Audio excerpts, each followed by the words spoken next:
or anything like I that. I haven't can only I see. haven't shared any. And following our experience with basic brewing radio, I think it now shows you're recording. I'm going to record locally. I think I need to get your permission, and that way, if you have any issues with your Wi-Fi, I'll have a good local recording that we can Yeah, get. yeah. Just let me know if you need that. But it says I have to request permission. I'm attempting it. It Okay. says please request. So I don't know. Give me If you permission. request, allow record. There we go. Bam. Okay, I'm going to mute us and you can do your thing. I think we did not record all of the housekeeping, so there goes that. That's just as well. I think it's housekeeping.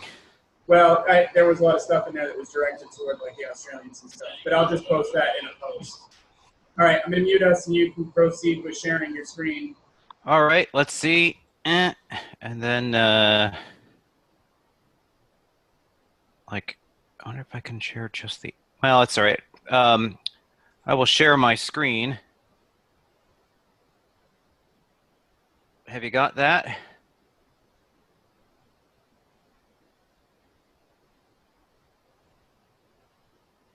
Are you speaking? Because I don't hear you. We've muted ourselves. Oh, okay. Do you have the slides? The screen share is working, so you can proceed.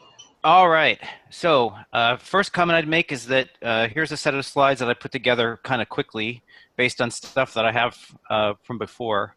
And if I wish I had another week or so to improve it, but here are some slides for you to talk about. It's my style and presentations to encourage you guys to interrupt me. If there's something you want to explore more, or there's like some correction for the benefit of the group, or a question you want to ask, just find a way to let me know, and we'll talk about it then.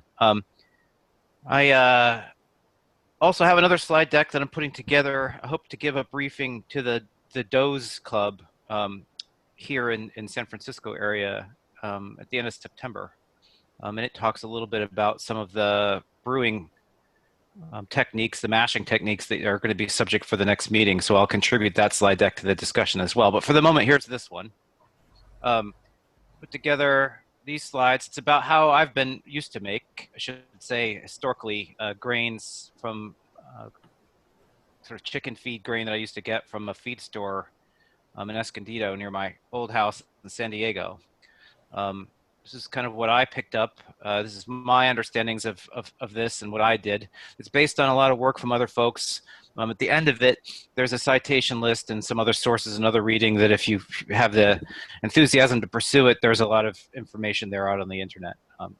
So why do you want to malt the grain?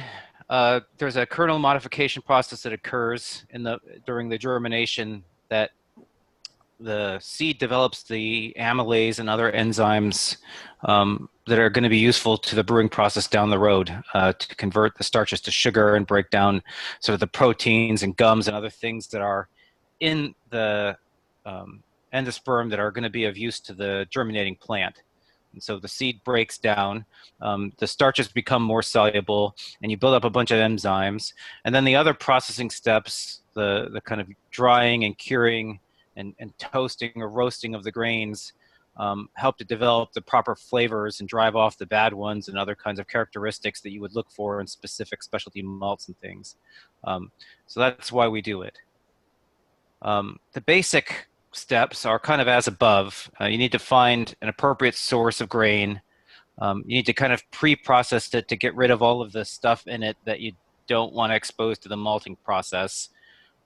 There's a steeping stage where you build the moisture content in the seeds that you need for the germination process. There's the germination itself, which is the kind of sprouting of the seeds, where the plant further develops those qualities in the seed that you want. Then you stop the germination early by drying it out, and you knock the moisture level content down so that the enzymes that you've developed are protected against further heat treatment that you can apply to cure it to a pale malt or toast it or even roast it to create roasted grains. And there's a kind of resting period that's recommended after that because that process can produce some pretty bad off flavors that take some time to kind of off gas. That's the basic set of steps. I'll talk to them in greater detail. There are some variants in that process to produce a crystal malt or a highly kilned malt, which I'll call malts like Munich and Vienna. Similar process involved there, but there's some sort of different sort of temperature thresholds. Anyway, I'll talk more about those in detail as well. There's no questions. Here's what you need to think about at the very beginning. I'm not seeing it. Please go ahead. Yeah, I can't see it yet. I don't know if maybe it must be the fact that I'm watching it from a browser. But I see a yellow outline, but I don't see any images yet. Should just be text. It's a PowerPoint slide. You guys see yeah. it, Yeah, I right? don't see it yet. It does say Ed G on it, but it doesn't say anything else. Oh, wow. No, I can see his screen share right here. Peter, are you able to see the screen share? As long as you're recording, Joe, that's all that matters. Or Ed, as long as somebody's recording, that's all that matters. I think yes, I can see all of you guys, and except for Bob at the moment, and can you see the screen share perfectly the as well. screen share says concerns, grain suitable for malting, right. We're black on this side, but that's okay. As long as you guys can see it, that's all that matters. Man, we need another practice session with Zoom because we're having a tough day. Yeah, it's a tough one today. But no, I see it. I think there's maybe individual things going on. Maybe it is Zoom itself. Continue. It's all good. I can visualize what you're doing.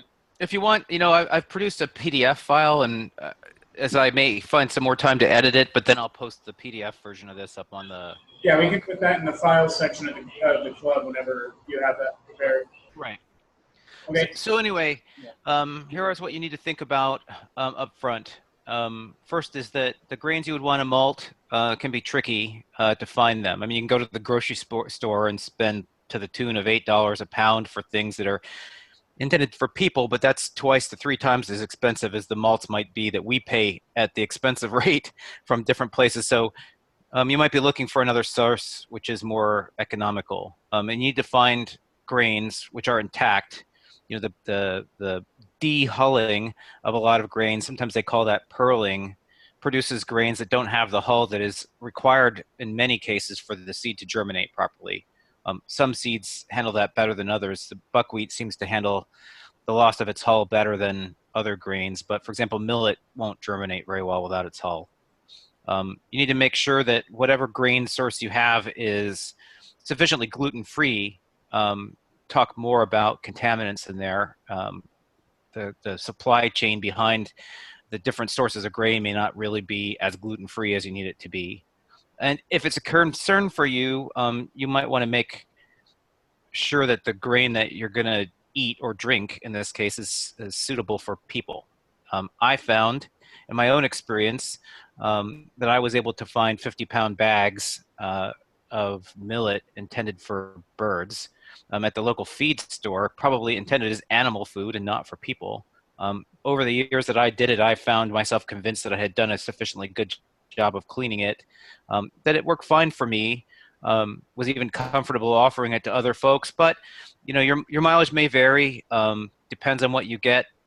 You're on your own on this one, but I found that it generally worked well enough for me, and if you decide that's a good source, then maybe that would work for you. I don't know. Wild bird seed is supposed to be free of pesticides, but there are notable lawsuits over that, where the wild bird seed was found to contain all kinds of nasty stuff. And so, animal food not meant for people works well enough, but you need to be careful with it. There are some safety issues. The grain itself is treated for chemicals with chemicals during the farming of it and the storage of it. That might be a concern. If it's not stored or handled well, you can grow fungus on the grain, and depending on the fungus, I think Fusarium is a popular one here in North America at least. They produce various kinds of fungus toxins called mycotoxins that can be really nasty. They fall into a couple categories. They can make you anywhere from very sick to over long term maybe giving you cancer. More talk about that in a minute. The grain normally contains a lot of debris. That would include little sticks or tiny rocks or other grains other than, for example, millet. And there's probably a certain amount of stuff in quotes, which is none of the above. It could be that would be insect parts or dirt, right? So it's necessary to get rid of it. So there's a remediation process we'll talk about where you need to rinse and clean the grain before you use it. You can help a little bit with the fungus problem by using lye in the steeping solution. Talk about that some more. To some extent, the processing you're going to do, the curing and the cooking and the boiling, the action of the yeast helps to remediate some of those problems, but not reliably all of it. Any questions about this?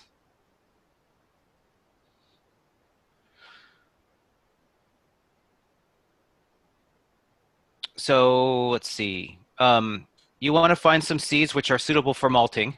It needs to be complete, as I've talked about. I found in searching for grains. Somebody sorry, have a question? sorry, I'm a bit late, but if I may interrupt to give you a question about previously just what you said.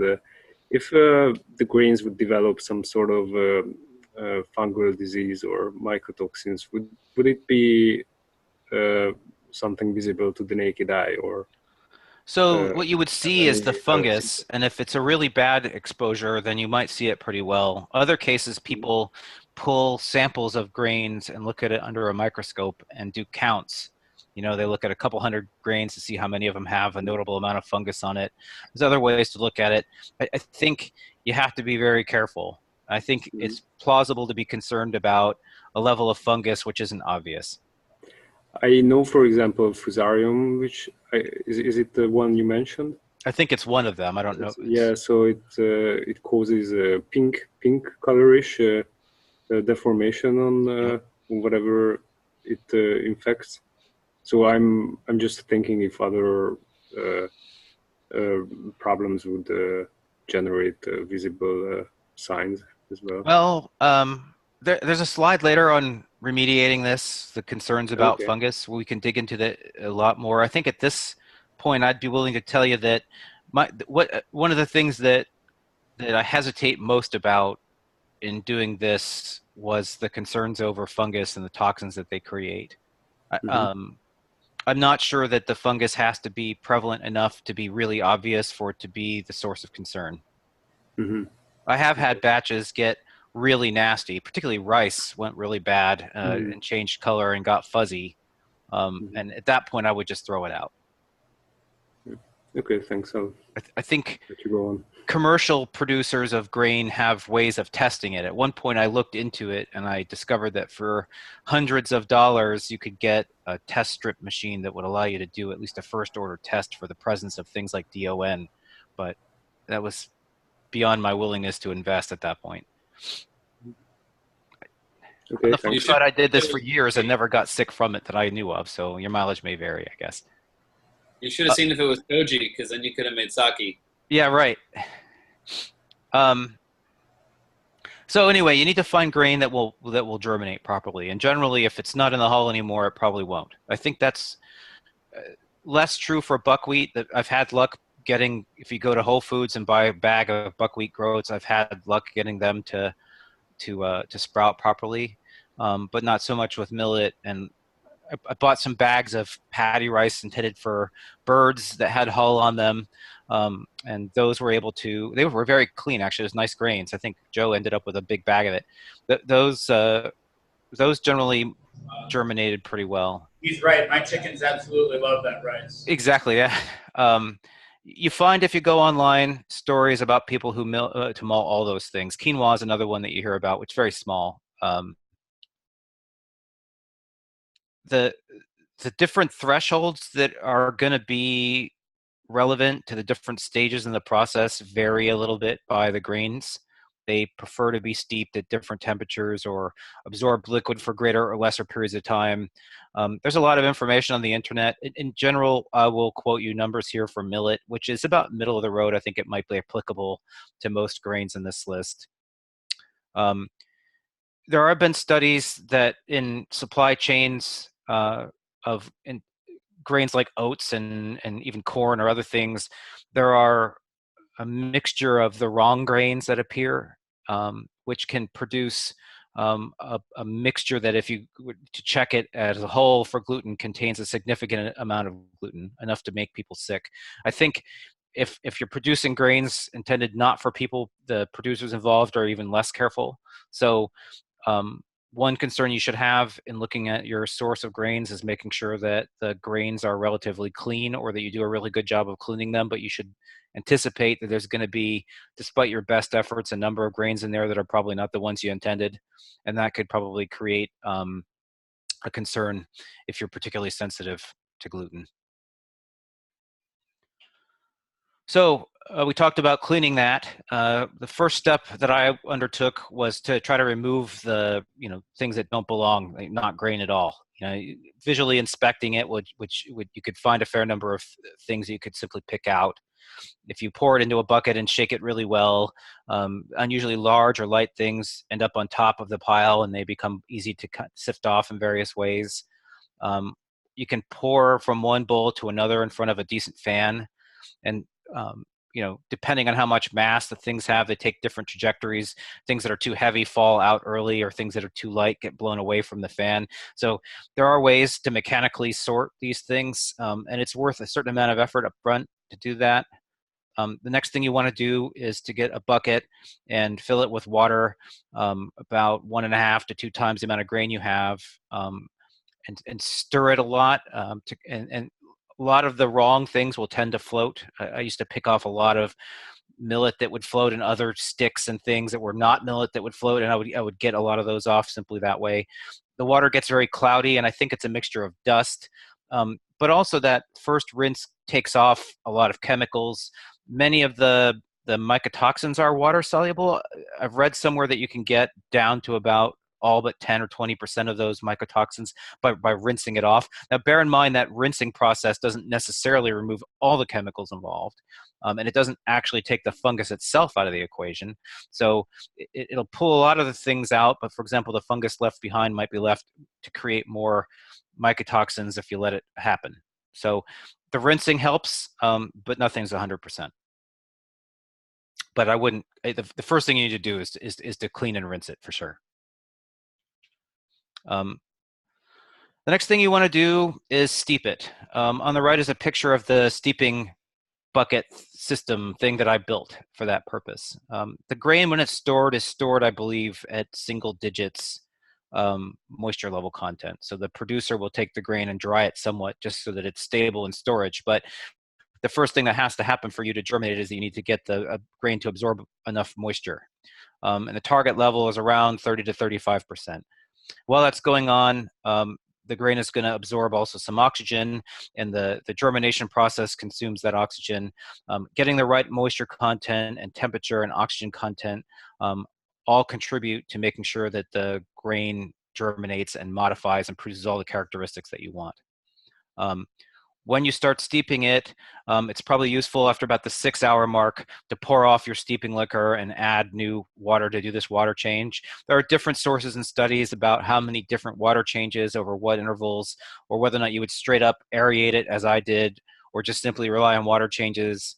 There are other studies in there about the chemicals that you might be adding to the water, like how much calcium should be there, or what the pH should be, or how much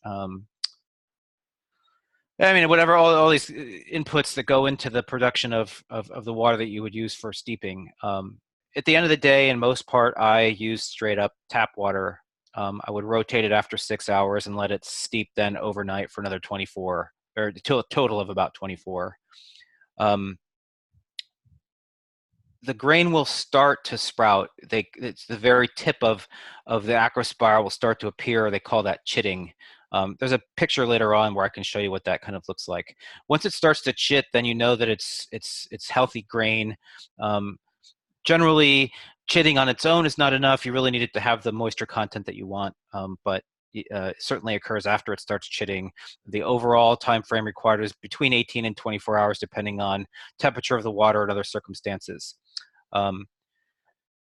Excuse me. With regard to my solution, what I built was a 5-gallon bucket, and I put a sort of a flange in the bottom and a piece of 4-inch PVC pipe. Drilled a bunch of holes, small holes in the bottom of that, and put an air stone in the center that would lift water out of that column, the airlift style.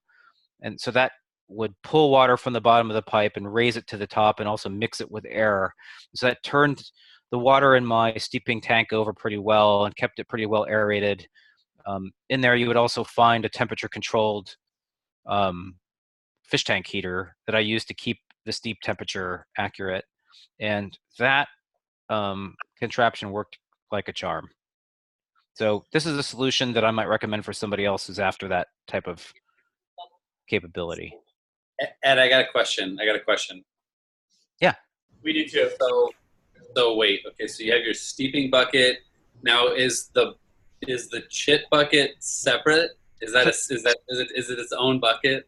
So chitting is a term used to describe the initial, like if after about 12 to 18 hours, if you were to stick your hand in there and pull some grain out, you would see that there's a thing called an acrospire that'll start to grow, and the very stub of that will start to appear on the side of the grain, and they call that early stage of germination of the grain. They call that chitting, but it occurs during steeping. So you put your hand in the chit bucket, is what you're saying? I don't think there is a chit bucket. I think chitting is a description of what happens to the grain in the steeping bucket. Sorry, I'm being immature. Oh, it's all right. I'm like oblivious. Hey, we do have a question about what you were using. We see that you have a temperature controller set up there. Is that PID going to like an aquarium heater or something? Actually, that was a one-shot aquarium heater that I bought back when I used to keep a reef tank, and it came that way with a little temperature controller on it. I think any aquarium heater has a certain, sufficiently accurate temperature controller built into it. And yes, Peter says that he thinks chit malt is a term as well to halt the process at this stage. I've seen the Australians talking about doing that. I think Grant in particular was talking about that. Yeah, I'm not familiar with anything called chit malt. If somebody knows what a chit malt is, I'd love to hear about it. I think that Peter's right that he's terminating it right at that initial chit. Yeah, I'm not sure. I definitely have heard this process in the context of barley malting, most probably. And I think it would, based on what Ed just said, I would assume, but I don't know for sure that they would halt the process. They would kiln they would not let the acrospires grow very long, but just germinate briefly the grains and then kiln them. So a couple things. The first is that this early steeping stage occurs before about a 2 or 3 day germination and malting period. Would be unusual in my experience. I don't know if other people do that. I don't have to figure out why. I'm curious now. But normally we'd let this one germinate another 3 to 4 days before kilning it. There is at the end of this, one of the papers that I cite is a study that somebody undertook to try to figure out what the optimal temperature and steeping times are for millet. They settled on numbers similar to the ones I gave you. You should go look at it. I don't know why you would chit malt it. I wonder if that's a specialty thing. I think that's a specialty thing for barley, but again, I'm really not sure. So I've learned to pay attention to the chats. So let's see. Next slide is slide 8. It's a slide about germination. I tried different things to do a good job of germinating grains. The picture on the left was one of those attempts that worked pretty well. What also works well is just to have a couple of 3 foot wide, like big industrial kitchen steel bowls, and I would just go in there and turn it over by hand. I think about 80% of the batches that I produced were done that way. There's a concern about moisture management in the grain and air turnover in the grain. If there's not enough airflow, you'll build up CO2, and the CO2 buildup encourages the growth of fungus.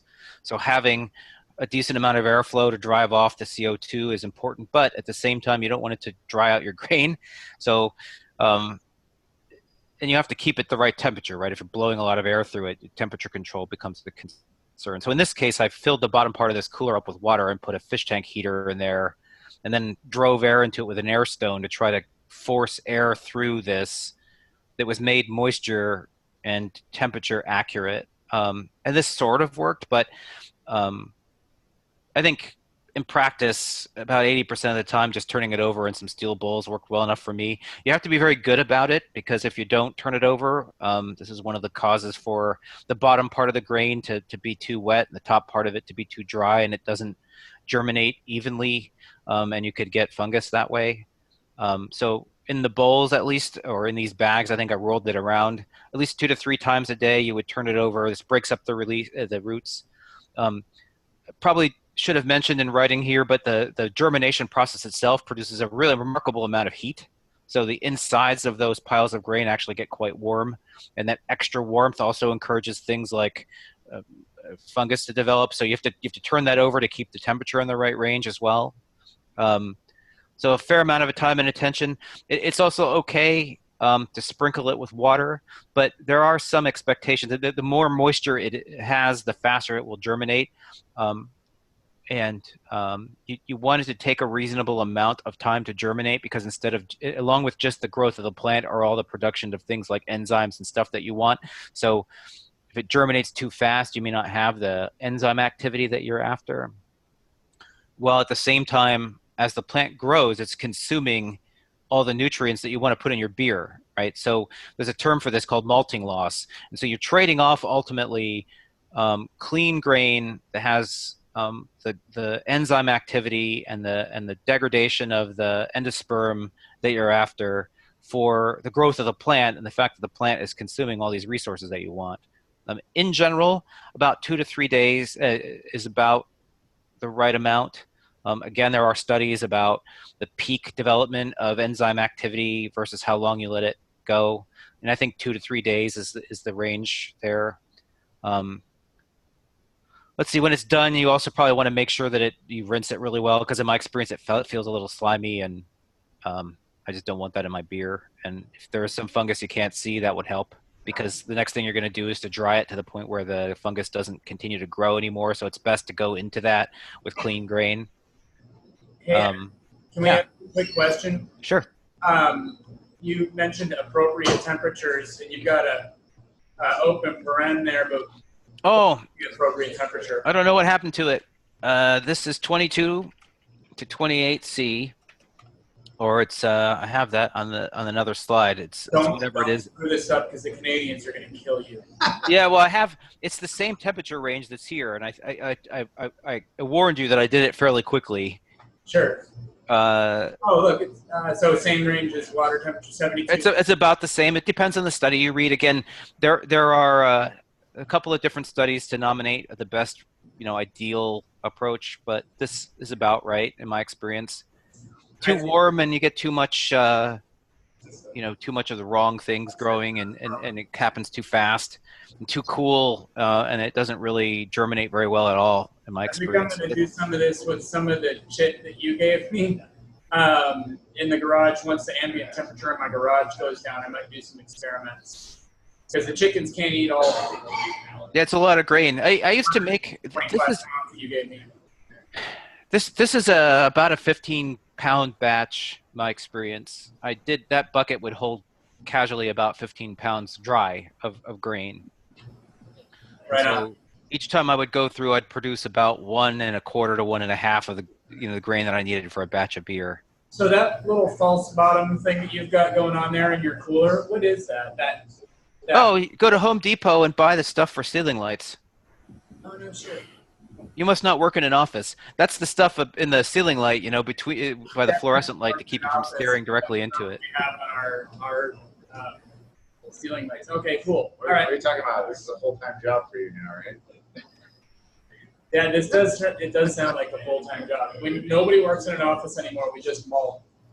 Yeah, well, I would steep it overnight. You'd pour it in the bucket in the evening, and then by the time you got back from work, it was pretty well moist, right? And then you rinse it out and you put in these bags, and then in the morning, and then when you get home from work, and then before you go to bed, you spend 10 minutes turning it. It's just something that goes on constantly, but individually the stages don't eat up that much time. And we do have a question from the chat. Bob was asking if you did this, like if my garage gets cold and we're doing this in that. I know, I saw that too, yeah.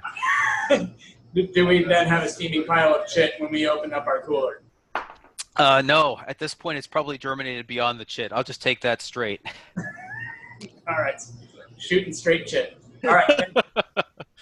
Well, it's a topic dear to our hearts with celiac disease and all. Real friends talk about chit, guys. Yes. So, next slide. What's enough germination? So this is so I lost a lot of pictures, I'm afraid. The phone that I had in the day got dropped on the concrete, and I lost a lot of pictures. I have some pictures left, and here's one of them. This is after drying, but you can see the grain pretty well. Wish it was in better focus, but if you look carefully, the bigger picture, you can see sort of my middle finger far out on it. There's a lone grain, and it has a bit of a root, but also a bit of, that's the acrospire that grows. With millet, and if you look across the board, you see that they have different growth there of the acrospire and root. With millet, the growth of the acrospire, notably 1 to 2 millimeters, is probably the right amount. With barley, they recommend about the length of the seed. The length of the root is another way, frankly, how I used to look at it, about 1 to 2 centimeters long. But the roots grow consistently.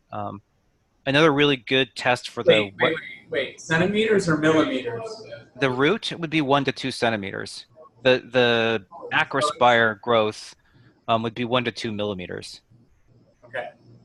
Wow. Okay. If I could point at it, I don't know if you can see my mouse. Yeah. So that little guy there is going to be 2 centimeters. Yeah. Well, in general, like if you look, the roots are all different lengths, right?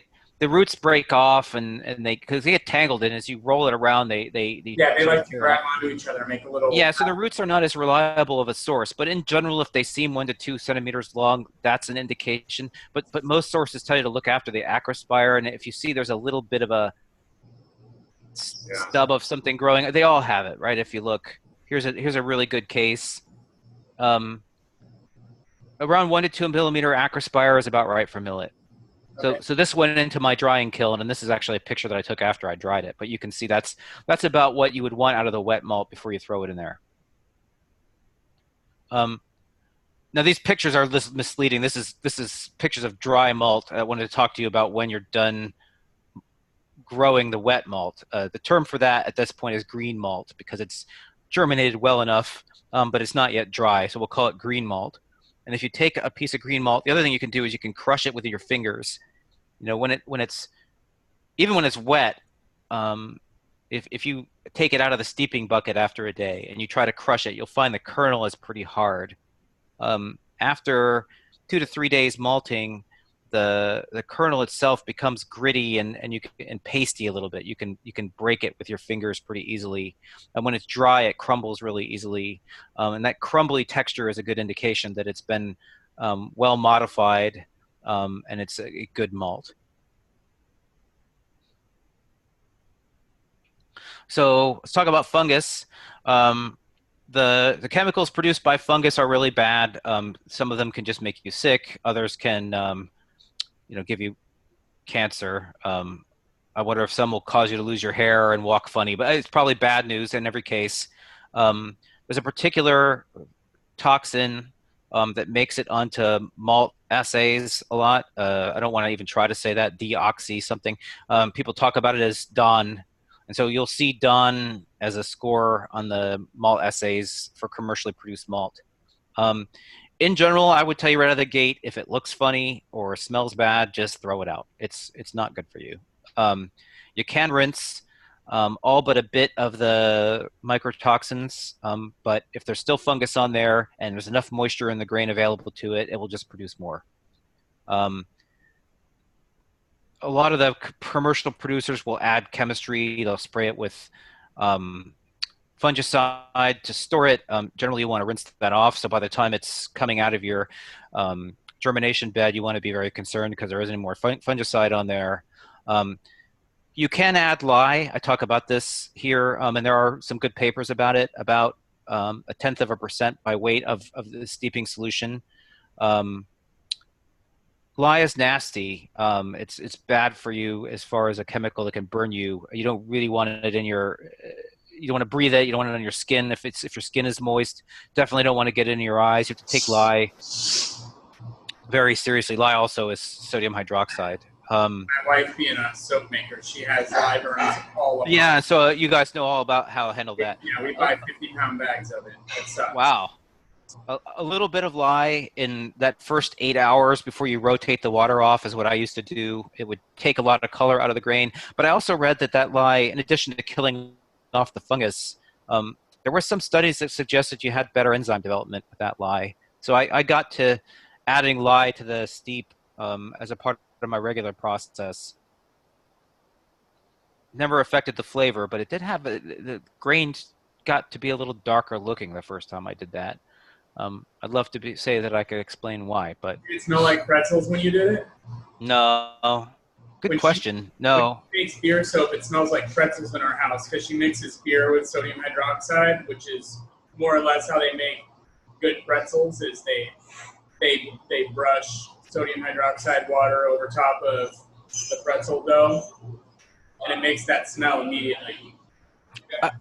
Throughout, I would say I did rely on smell a lot. Now that you mention it, and there were grainy smells. Or sort of green smells, but never any bad smells at any point. Anytime anything starts to smell bad, in quotes, I would just discard it. Yeah. It's usually a good rule to live your life by, right? Yeah. Trust your nose. The nose knows. Yeah, so the fungus thing, not to be understated, might have been the principal reason why I quit doing this. But I don't know, I'm probably just overly concerned. I think it was that and a combination of being able to get it commercially, and like you say, is a fair bit of work. Of course, I used to have tons and tons of base malt, so you win some too. So here's the drying stage. After you've germinated it well enough, you need to bring the moisture content back down. The wet grains, if you expose it to a lot of heat, it'll destroy the enzymes very quickly. So you need to kind of slowly dry it at relatively low temperature until the moisture content's pretty low. Single digits percentages, like when you first got it out of the bag or dryer. This also causes all the roots to become very brittle. And so then when you tumble it later, the roots tend to break off very well. Once it's first dried, so actually I should say that you can spread this out on some window screens if you want. What I've got here on the right is a bit more elaborate, but air drying the grain is a perfectly valid approach. Might be harder if you have a lot of grain to do it that way. There is a thing called wind malt, which is simply air-dried grain, and I made a couple of beers out of it without any kilning or curing, and it adds a grassy flavor to the beer. I wouldn't say it's a positive characteristic, but it's an interesting one. You can do it. Better to cure it later. So anyway, I started with about 100-degree air to 125, depending on whether I was trying to make a malt like a Munich or a Vienna malt, and I'll talk about that in a minute. I put sort of wireless thermometer humidity sensors in there, and I was able to monitor the input and output air. And as the output air humidity dropped, I raised the temperature until it ended up at about 150. Overall, it probably took about 5 hours with my kiln, the way you see it, to dry. I think for the recording, I'll mention that there are things about this kiln that work great, and there are things about it that I did which might fall into the stupid bucket. And putting the space heater straight into the fan is one of those.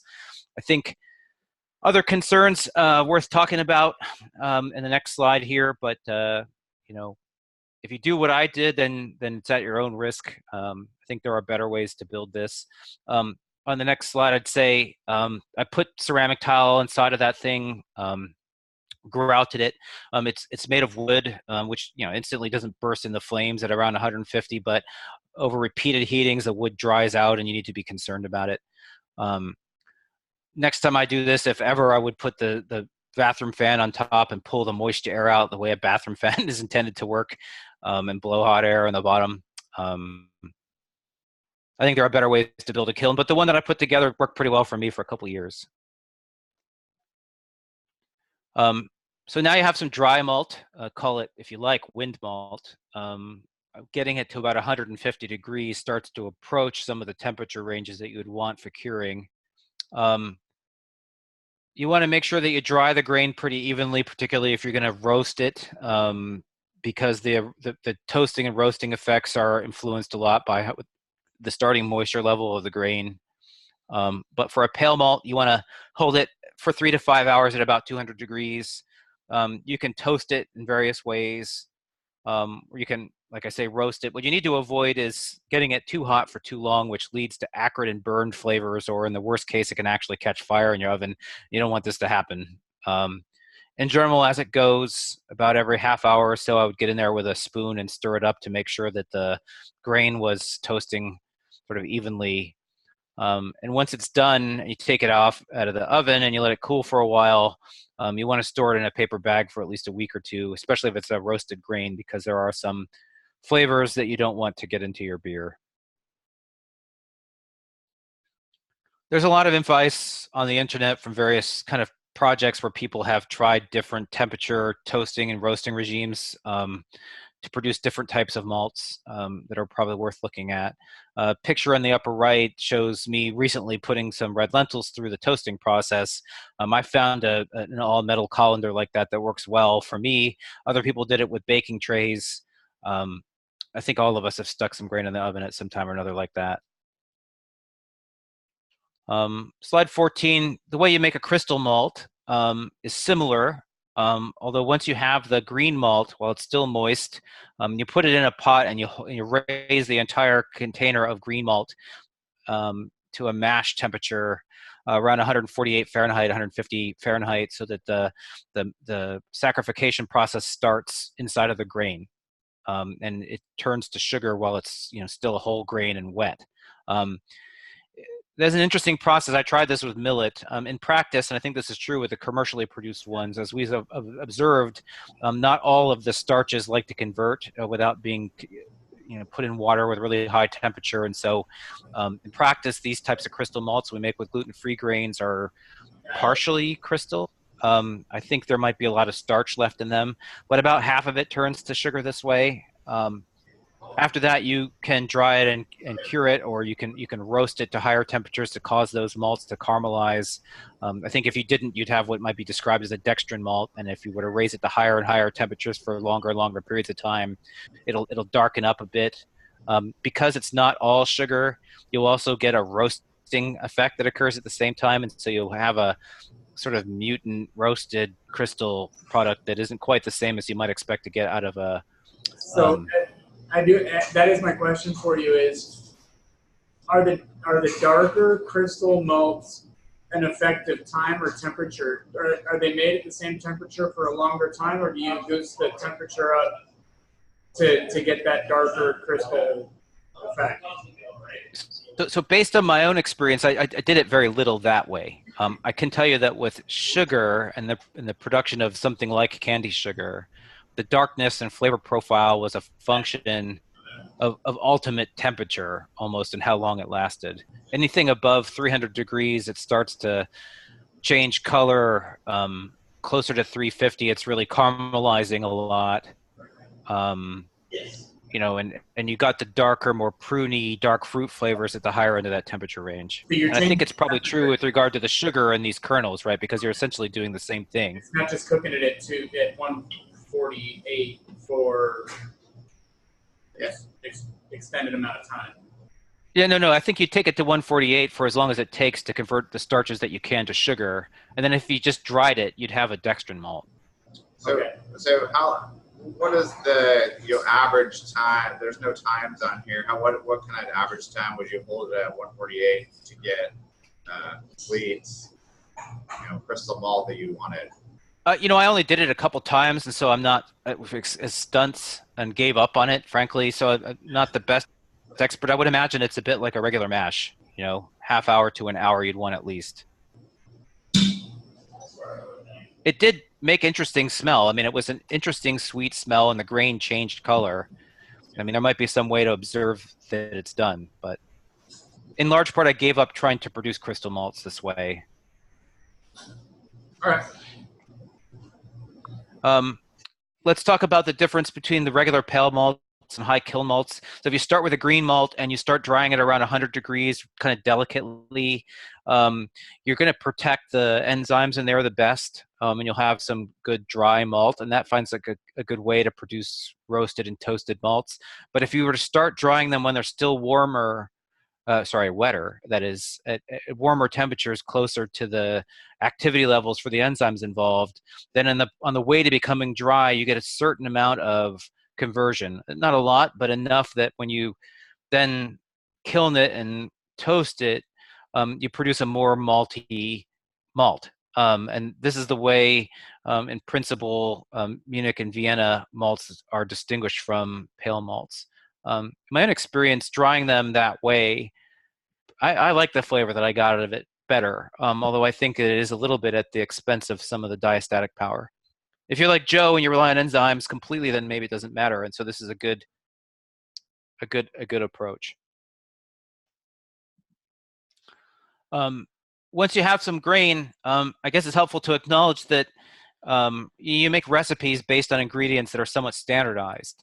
In the production of grain, I found it very difficult to produce a standard product that I could plan around. So every batch of grain was different. As I would produce a malt, I would make some attempt to characterize it just so that I could plan around it. But every bag or jar had a slightly different character. Trying to find references for color and other qualities was a tricky part of the entire endeavor. And ultimately, a lot of work, actually. So color standards for the grain itself, you can pull samples as you're toasting it and compare it. You can also make liquid color standards, and you can hold the teas that you can create up to those, or you can hold them up to one of the color standards for judging in the right color light. But it's not to be understated as an important part of making your own grain so that you can produce recipes based on some expectation of what that grain's going to do in your mash. Maybe the last comment I'd make, oh, I have a picture that I forgot to include, but when you store them, you want to make sure that the grain is really dried. If it goes into a bag where it's sealed and it's still got a fair bit of moisture, then you're going to end up with fungus or bad grain. So you want to make sure it's knocked all the way down to really dry. I sealed it in a Ziploc bag. Keep it out of the sun and at moderate temperatures. You know, guys know how to store grain. I found that if I had green malt that I dried but hadn't yet cured, I could store it at that point, and then I could, when it was recipe time, I would either cure it or roast it or toast it as needed. Added a little bit to the sort of brewing process, but it gave me greater flexibility because I had a more of a canvas that I could work from. So made a lot of pale malt, but then I made a lot of what you might call wind malt that I would keep around. And then when I knew that I needed some toasted roast or roasted malt, I would just toast it or roast it the day, a week or so before it was brew day. At the end of the day, that's a lot of trouble. So these days you can get grains from these guys in the United States, at least. So I think it's probably their responsibility to make sure it doesn't have things like fungus in it. And I would hope that they are looking for that if they're not obligated to be. So it's worthwhile deciding whether or not it's worth the trouble. Now, in other parts of the world, I don't know if it's that easy to get it. So there's good reasons to know how to do this, I suppose. And then here's a list of some papers, some interesting ones. There are plenty of others where they've looked at optimizing the steeping times and temperatures, in addition of different things like lye, how long you germinate it and at what temperature, with regard to the development of things like enzymes. So would encourage you guys to read it. The thing that got me started, of course, I should acknowledge Andrew Lavery's work, very similar in some ways to this, if not all, but very influential. And that's the end.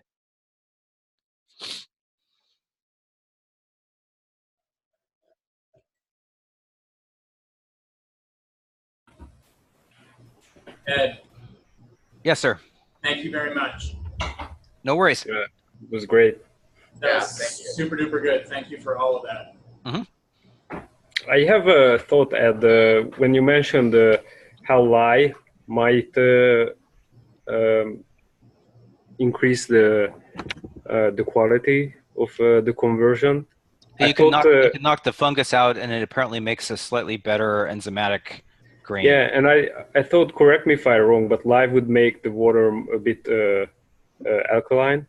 Yes. Yeah, I think that's what kills the fungus off. Yeah, and also at the same time, most grains need slightly alkaline soil to grow in. And basically what we're doing when germinating the seeds is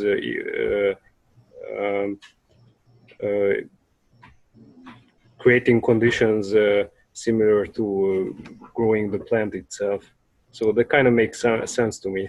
There's a mention of it in one of the instructions on how communities in Africa should be malting grain in order to produce their local products. It's like an economic interest. But following that, I hunted around for references to it, and I think both lye and lime, which would be calcium hydroxide, can be used.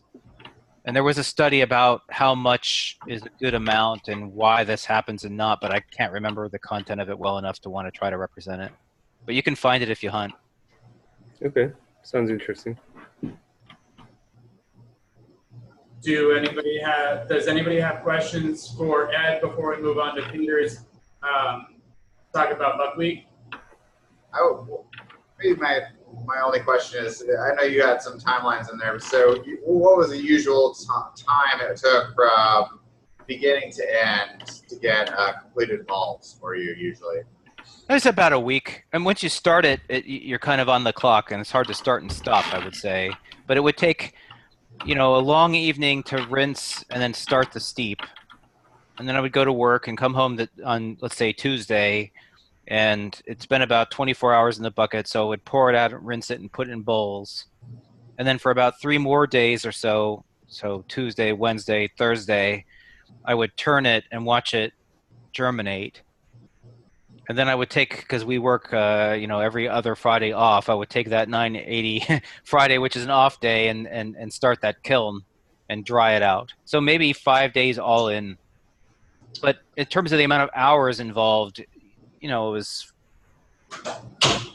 a lot of background processes and not as much time as it sounds, but a few hours worth of effort. Mostly I was also a little bit paranoid about my wooden kiln catching on fire, so I would sit there in a paranoid way and keep an eye on that thing for hours at a time. Like brewing a beer, right? I just am worried about my garage catching on fire, right? Right, yeah.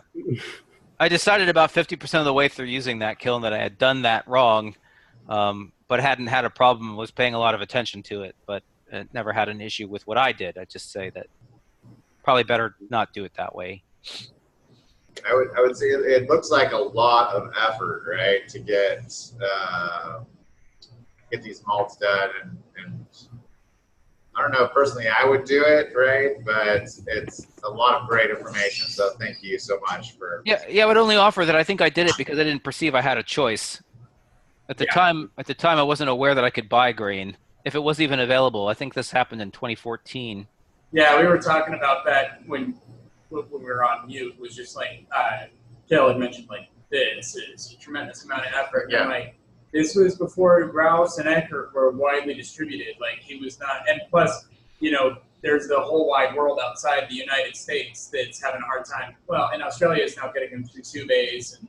Right, but if someone like Peter, right, you probably don't have access to it. No, you're stuck. I don't know. I think closest to me would be somewhere I found online, somewhere in Belgium.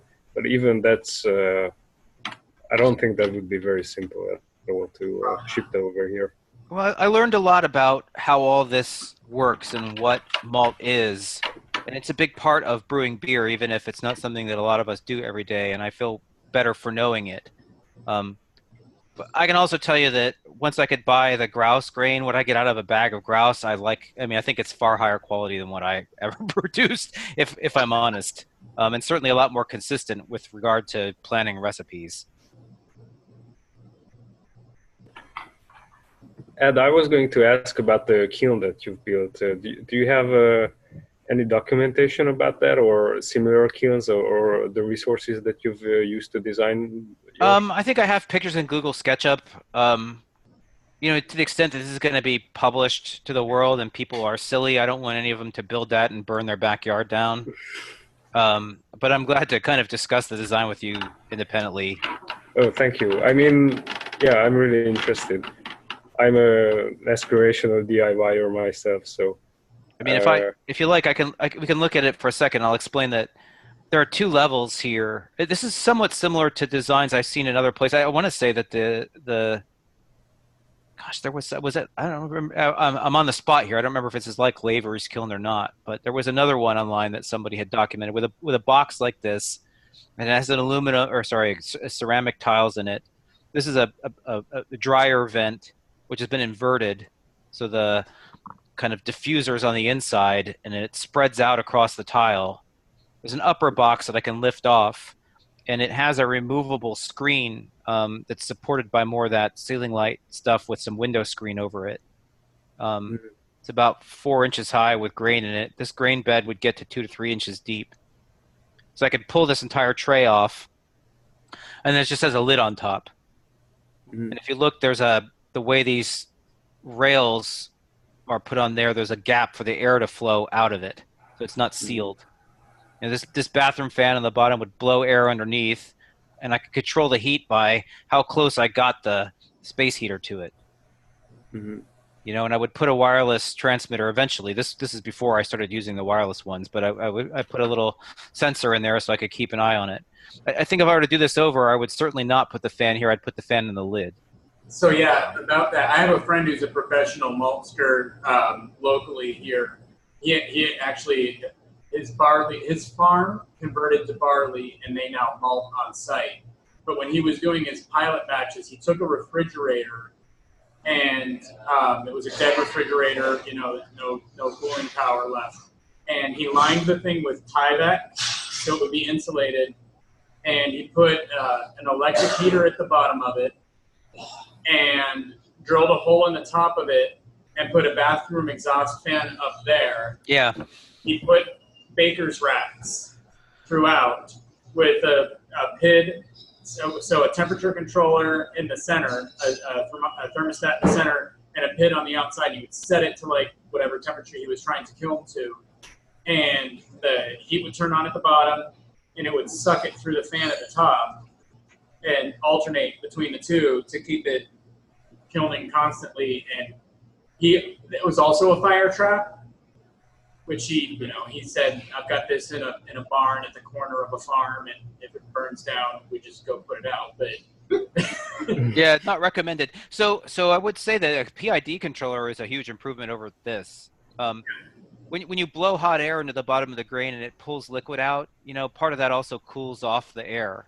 So the exhaust air temperature is actually quite low compared to what goes into it. I knew it was, another way I knew it was dry was when there wasn't much temperature difference between the input and output air. Oh, that's good thinking. Yeah. But if you put the fan on top and you suck out cool, moist air, it's probably less likely to, you know, be a problem. That little bathroom fan got to be almost hot. I mean, it's almost too hot to touch it.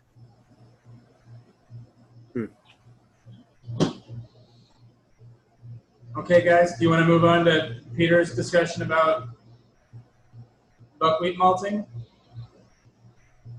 Peter, do you want to share your screen, or? Yeah, I'm not sure how to do that. If you wave your mouse over the Zoom, on the bottom center, it says share. Okay. Yeah, thank you. I got that. Okay. You're going to mute us so that we, I think they're done growing here, but.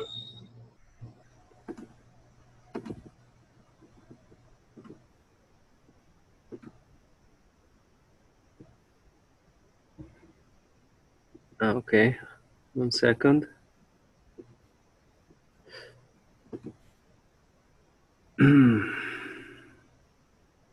While Peter's fussing with that, how did you how did you hear that? Was the audio quality any good?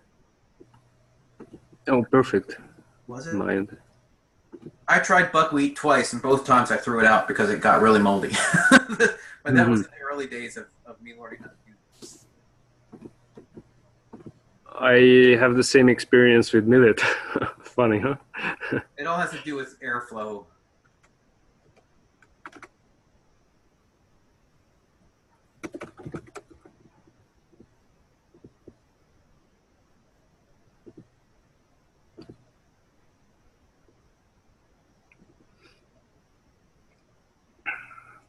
Yeah, so just while I'm opening my document here and sharing my screen, so I started out based on Andrew Lowry's, sorry for the pronunciation if not correct, so his tutorials, and I started with buckwheat and millet, I think, but I never succeeded with millet. I mean, initially, and then I just stayed closer to buckwheat, and I never really got back to experimenting with millet. So, and now I can kind of see why. I mean, Ed's presentation has reassured me about the basic differences between malting buckwheat and millet, which is one of them is probably significant differences in temperatures, but also the quality, the quality of the seeds itself. I mean, for example, the husks. So that millet will very unlikely germinate without the husks, while buckwheat seems to germinate very easily without the husk as well, which is quite important because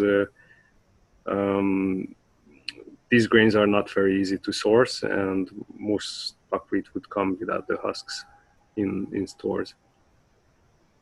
So yeah, okay, I'm sharing my document in a second.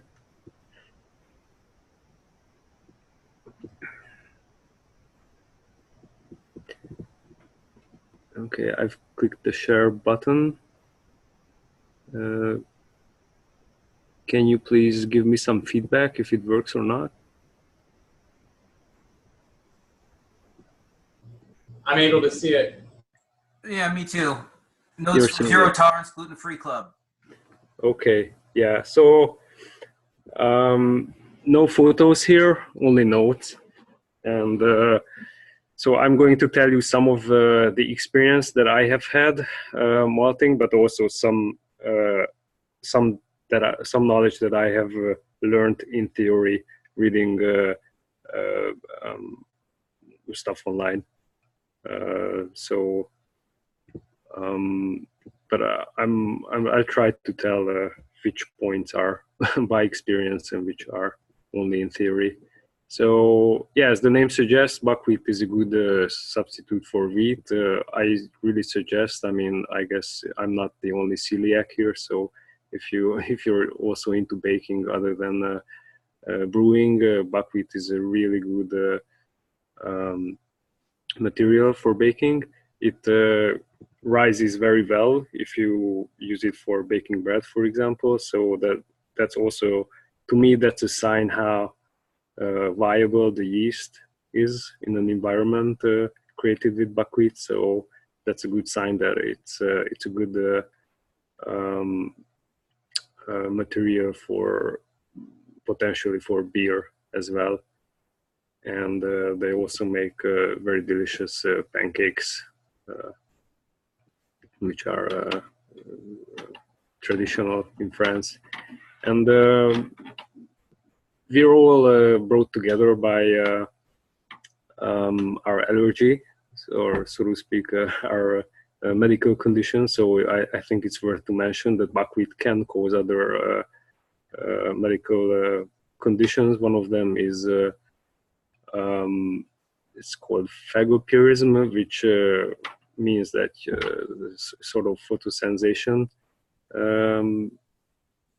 can occur if somebody consumes buckwheat too much. And there's also specific allergy to buckwheat, which is very rare, but it exists. And generally, buckwheat is known for contributing protein, body, and very good head retention for beer, and as well, and also a unique taste, which I would describe earthy and irony, but I would be very curious to see how others would describe it. I also tend to notice that it's a very dividing kind of taste, so people either really like it or hate it. So steeping and germination, buckwheat germinates very easily. And yes, so as opposed to millet, I've had a very hard time trying to get millet germinate. Millet is known to germinate at higher temperatures, while buckwheat germinates at lower temperatures. And that makes sense. I mean, we're kind of in a difficult situation in gluten-free brewing because we are working with many different grains rather than just barley. So we have to gather some knowledge for each grain. But for me, what seems to help a little bit is if I think about how these grains are grown, in which season they would sow them and grow them, or which season they would germinate out on the growing fields, then it makes sense that millet is generally grown later in the season, while buckwheat can be sown very early, so it can actually tolerate colder temperatures and will not grow very well in very hot weather. So buckwheat also germinates without the husk mostly, which is important to know. So therefore, it's not very difficult to source because I think nowadays it's very well spread around the world, and most larger, most health stores at least would have them. It's possible that some buckwheat that is commercially available will not germinate, or not efficiently at least, and that the reason for that would be the treatment for storing. So there might be dried to the point where the seed is not viable anymore. Yeah, I don't know about where you are, but roasted buckwheat is really popular in health stores here, and I can't imagine there's any chance of that ever coming back. Yes, yeah, roast that will definitely not germinate. But even unroasted buckwheat can be dried to a point where it's just done.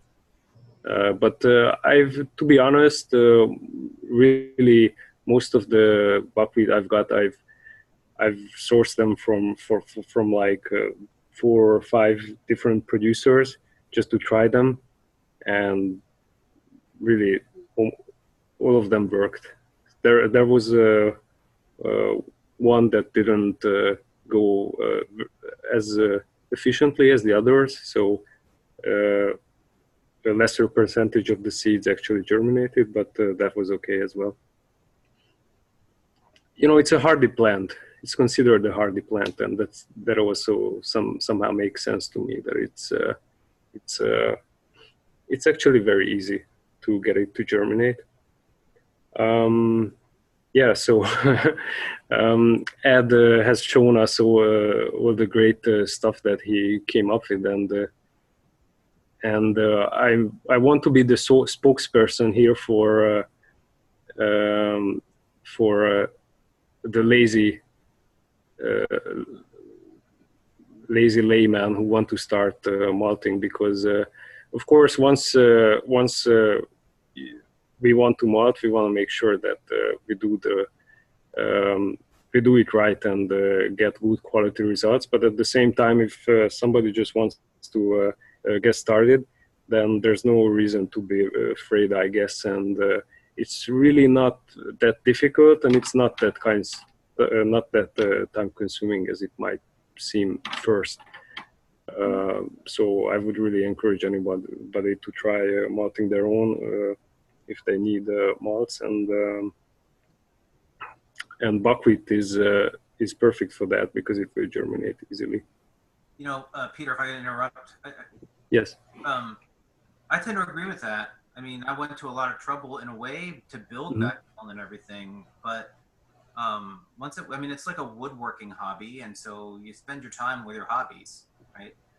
Yeah. I don't know that I probably made 30 batches or so based on home malted green, and I don't know that I attributed a lot of grief to the time spent malting. I don't think it's that bad at all. I agree with you completely.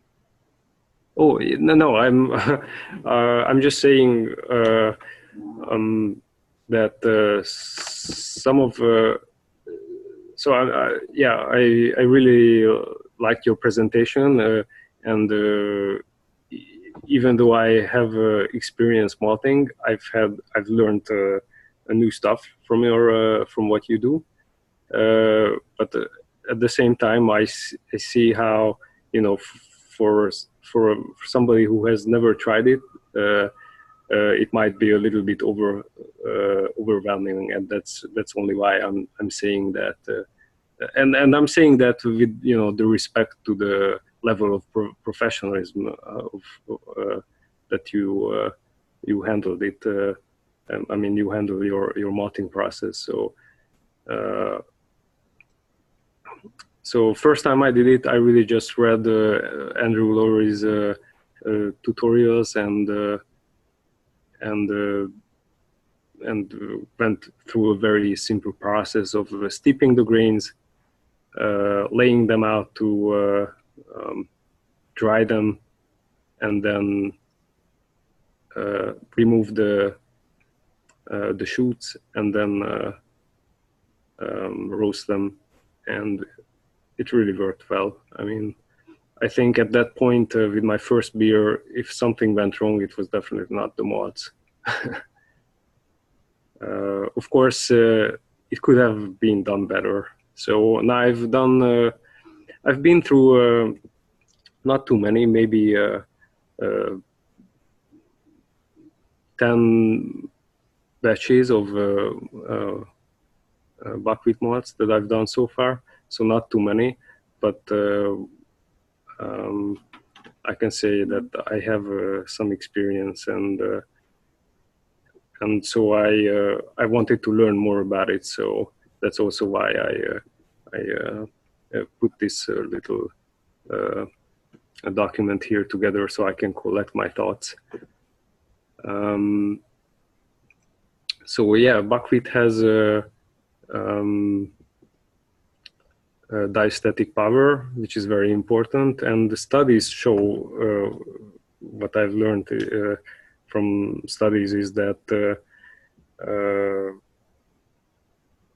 for buckwheat it's beneficial if the germination is prolonged for 5 to 6 days at lower temperatures, so between 8 to 14 Celsius. To my experience, 8 it sounds a bit low, so I'm not sure how efficiently buckwheat would germinate at that temperature, but 14 sounds okay. And my first few batches I've actually done at room temperature, so 18 or 20 Celsius would work just fine for buckwheat. Warmer than that, I'm not sure. I wouldn't go above 25. I'm not sure if buckwheat would germinate well. So, although it is beneficial if the germination is prolonged, if it's only germinated for 2 days, then that will work like charm as well. So that will also result in a usable, good quality buckwheat. Only if somebody is really keen on the details, then should be paid attention to this temperature and the length, the timeliness. So I've collected 2 different regimes here for malting buckwheat. One is Andrew Lowery's method. We can also you can also find in a detailed description on his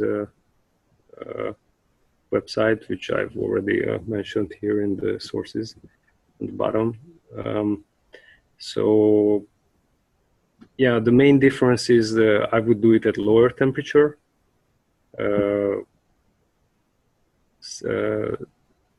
Steeping time. So I've noticed that many masters would use like an intermittent steeping time. So they will steep for some time and then do some air rest and steep again. And in the beginnings, I was just sort of experimenting, and I really noticed that it didn't make much difference on my end. So I just soaked the buckwheat for 1 to 2 days, generally a little more than 1 day, and that worked perfectly well. So, can I make a comment? Yeah. Peter, you know, I should have mentioned the air rest thing. I forgot to address it. It's been a while since I thought about it. But the air rest thing is a way to cause the grain to absorb more oxygen. They absorb all of the oxygen that's in the steeping liquor eventually. And so if you drain it and then put fresh water, you get rid of a lot of the bad stuff that you've absorbed into the water, and you put fresh water in there. But I think a lot of the regimes would have you just hang it in the air for a little while to help it absorb oxygen. Well, Ed, thanks for. Sorry, guys. Ed, weren't you talking about how you were doing like constant aeration? Right. That's one of the reasons I did it. So in my description, I don't do an air rest either, but I have an air stone in there that turns the air over. Right. I still swap the water out after about the first 6 hours, because that first 6 hours worth of water is pretty gross. The air stone in there felt to me like a good solution to the air rest problem as well. I ultimately didn't do air rest either, but I think historically people did air rest in order to get access to the grain. Okay. Yeah, thanks for mentioning that, because actually when I saw that in your presentation, that that made me, well, it was kind of new to me, and it was also like an epiphany moment when I realized that, okay, so this is why they do this, and it kind of of course it makes a lot of sense. But the reason I stopped doing air rests was basically that I've had a lot of vigor growing. I've had very vigorously growing shoots anyway. So what happened is, I would steep the grains, and instead of just looking at them from time to time to see if they grow, what happened is I steeped them.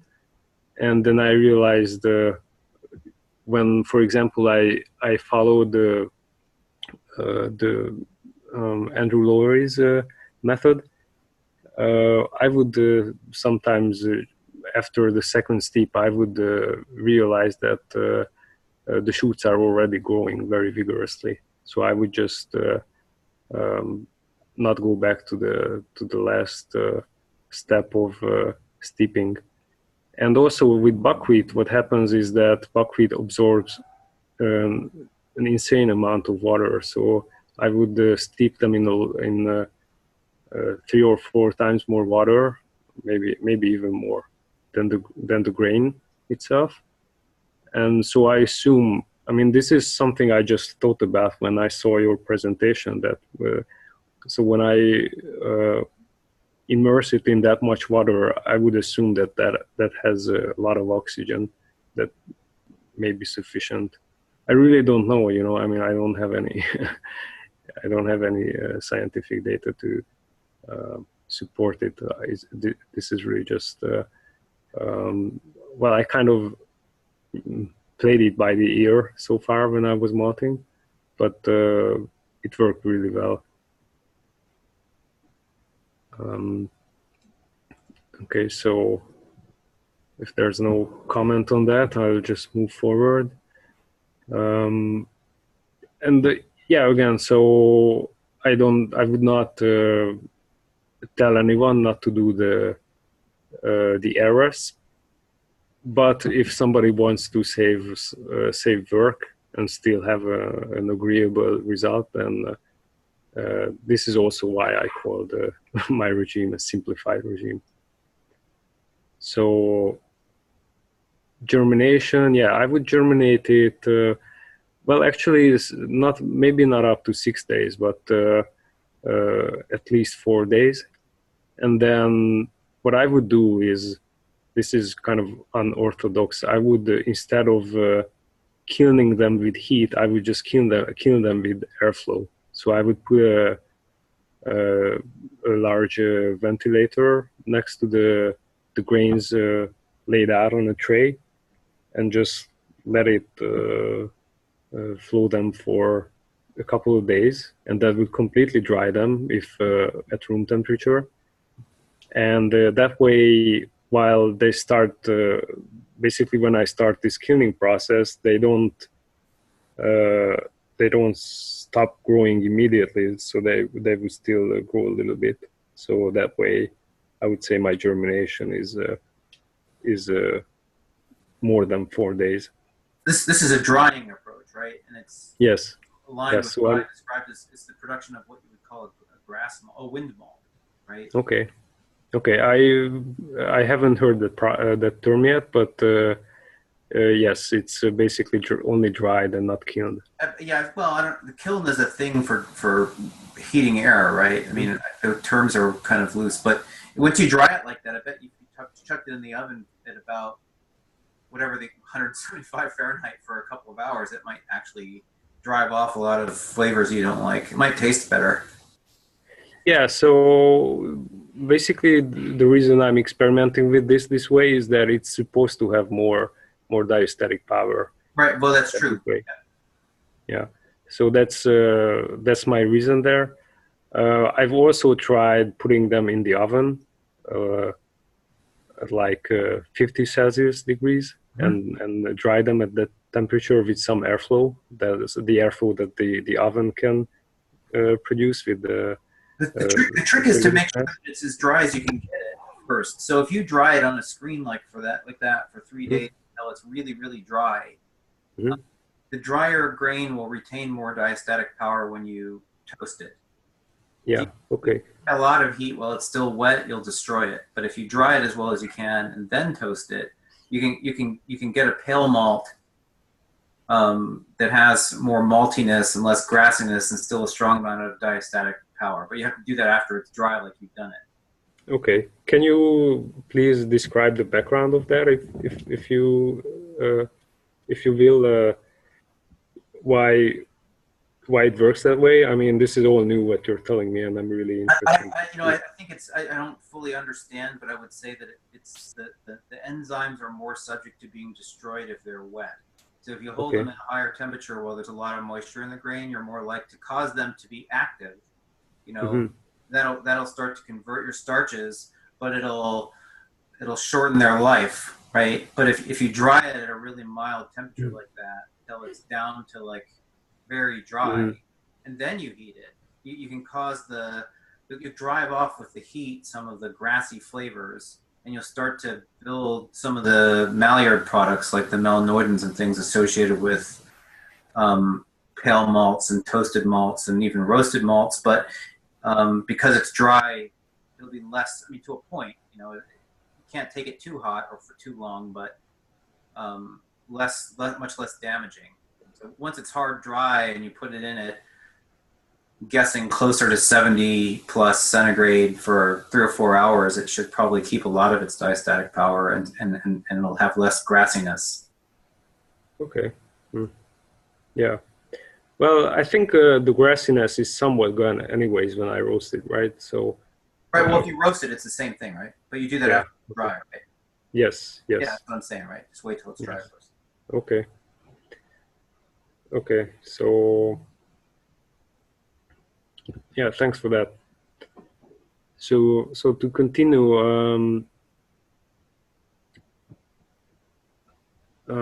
yeah, for the shoot length when germinating them, I would generally apply the rule of thumb that the wheat eaters do with barley. So let it grow till the shoot is twice the size of the grain.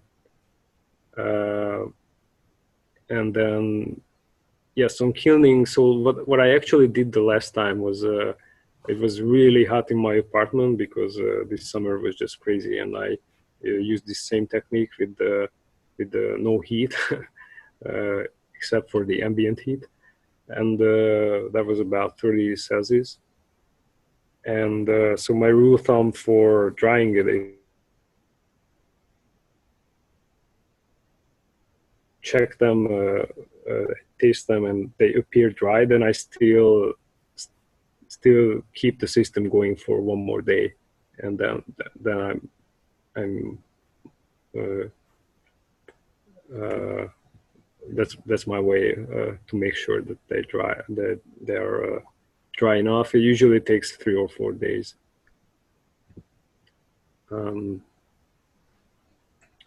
Yeah, so another thing is my malting technique, which is malt in a bag, and I was surprised to see that basically I've seen on ads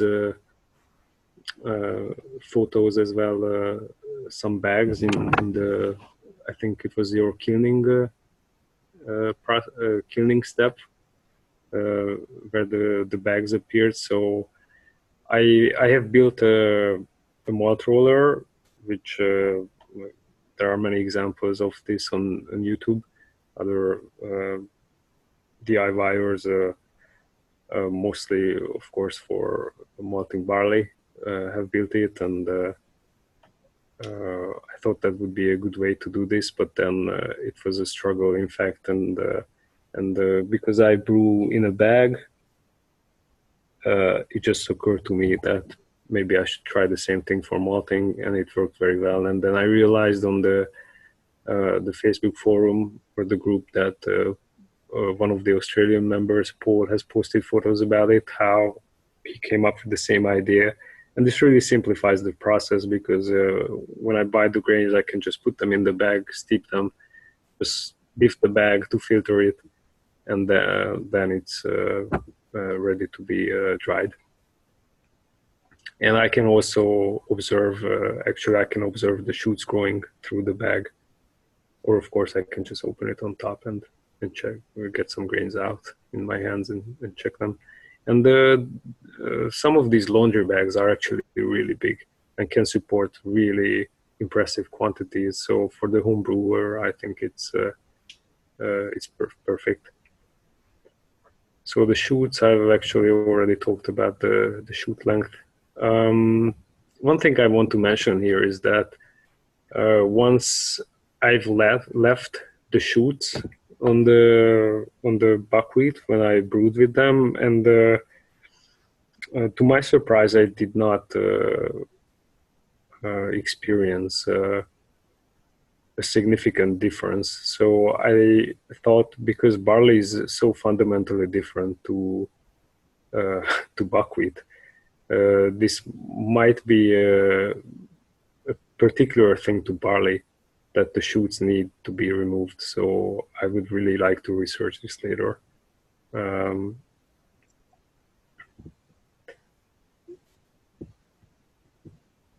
The roasting, I think roasting is actually Ed has given us a good description about his roasting techniques, and I think the same can be applied to buckwheat. Only what I would keep in mind is really the diastatic power, how that can potentially be reduced by roasting, but of course, I don't have the data to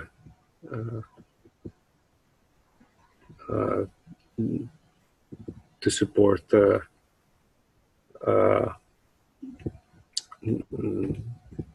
how it is actually reduced or not. Anyway,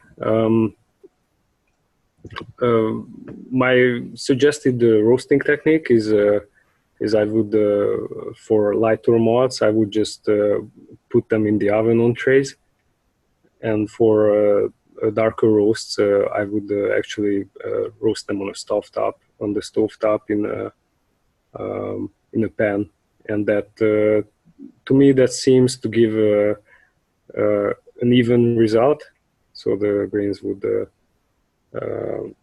roast evenly, and also it seems to be more it seems to be quicker and more energy efficient, and I think it's also easier this way to obtain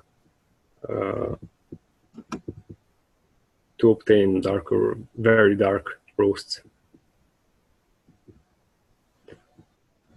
I'm not sure if let me just quickly check if I've told everything about barley that I wanted.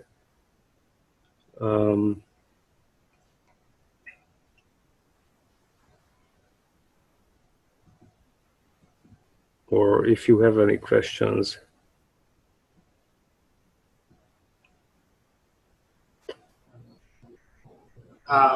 Yeah, I think that unless with lentils there's going to be something fundamentally different than what we've covered with the millet and the buckwheat, we should probably move forward because I think we're about an hour over time. Okay. Yeah, sure. In general, with okay, you covered it. Sorry.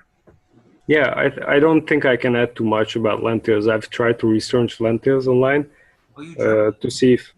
Pardon? You actually germinate the lentils. Yeah, yes. That's something I haven't heard of. I've never heard of people. I've heard of people using lentils toasted or raw, but I've never seen somebody. Yeah, I toast them raw. Okay. No, I do germinate them, and they germinate very easily. And to add to that, I actually added in my notes that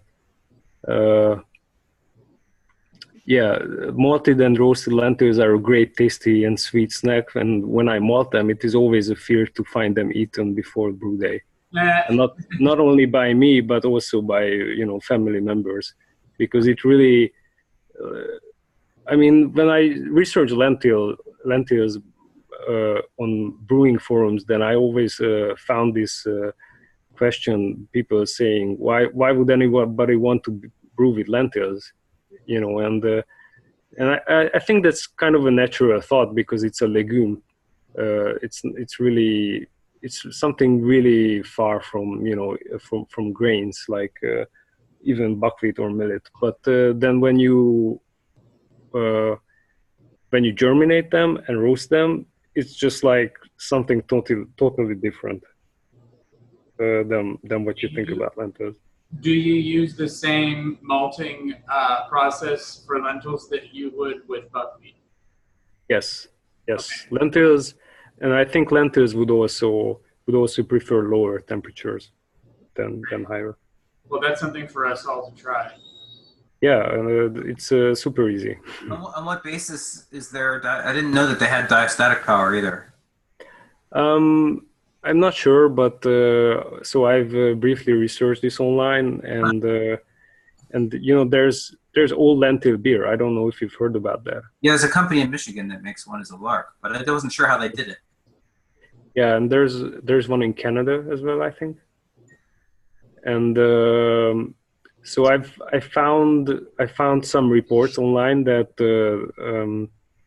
additions in the process, like chemical additions in the process when germinating lentils, can actually increase the diastatic power. So I don't think that's really important for us, the homebrewers, but it definitely means that lentils do have diastatic power. I'm very interested to research this more and find more information about this. I think it's a really good presentation. There's a lot of interesting stuff here. Yeah. Okay, thank you very much. Thank you. Hey, thank you both for chipping in here. Malting is something I haven't done before, so I appreciate you both putting things together. And we've got them now on the Zoom, which I've recorded, and Ed has as well, just in case we have technical difficulties. But we'll post this up. I'll put it on the blog page, and then we will also, I think there's a YouTube that I'm posting these on to, which I'll link to the blog, which I'll link to the Facebook page, so everybody will be able to access them. You gonna edit them down at all, or are you gonna leave them with all the stumbles and grumbles and comments about? I think that we didn't start recording until we started the presentation that you gave, Ed, and we've had no difficulties since then. So you're just gonna send it out, okay? Yeah, because after that, it's just gonna be the riot audio. Because we didn't have the issues with the connectivity and things like that took place during me doing club business, and I wasn't recording at that point. No, you've had a solid connection the whole time. Yeah, it's been great. Yeah. Alrighty. Hey guys, thank you very much. I think we're gonna call this one to an end. Kale had to take off to dinner, and I gotta go home and cook, and we've taken up Groundbreaker's space long enough. Okay. Thanks, guys. Thank you. All right. Thank you. Bye. We'll do mashing next week. Hopefully we'll have a bunch more to talk about. Okay. Thanks, guys. Appreciate it, Peter.